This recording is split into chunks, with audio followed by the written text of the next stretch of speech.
ఈరోజు దేవుని వాగ్దానం కీర్తనలు 65వ అధ్యాయం 11వ వచనం. సంవత్సరమును నీ దయా కిరీటము ధరింపజేసి ఉన్నావు.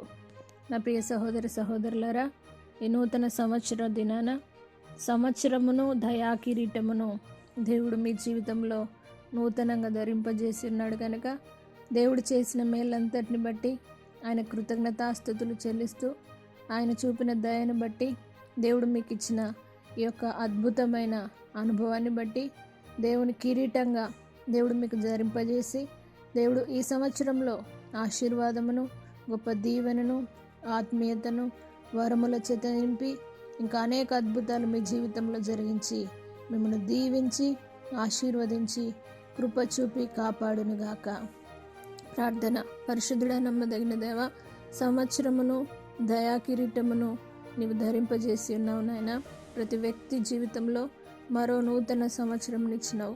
ప్రతి వ్యక్తి నీ కృతజ్ఞతాస్తుతి చెల్లించేవారిగా, నీ సన్నిధిలో మొరపెట్టేవారిగా, నీ సన్నిధిలో గోజాడేవారిగా ప్రతిరోజు ఒక తీర్మానం తీసుకొని దాని ప్రకారంగా జీవించి నీ కొరకు రోషం కలిగిన బిడ్డలుగా జీవించుటకు నీ దయాను కిరీటమును ప్రతి ఒక్కరికి ధరింపజేసి నూతన సంవత్సరంలో నూతన తీర్మానాలతో ముందుకు సాగుటకు ప్రతి వ్యక్తిని వ్యక్తిగతంగా దేవా రూపాంతరం చెందించుమని నజరేయుడైన యేసు పరిశుద్ధ నామమును బట్టి అడిగి వేడుకుంటున్నాము తండ్రి.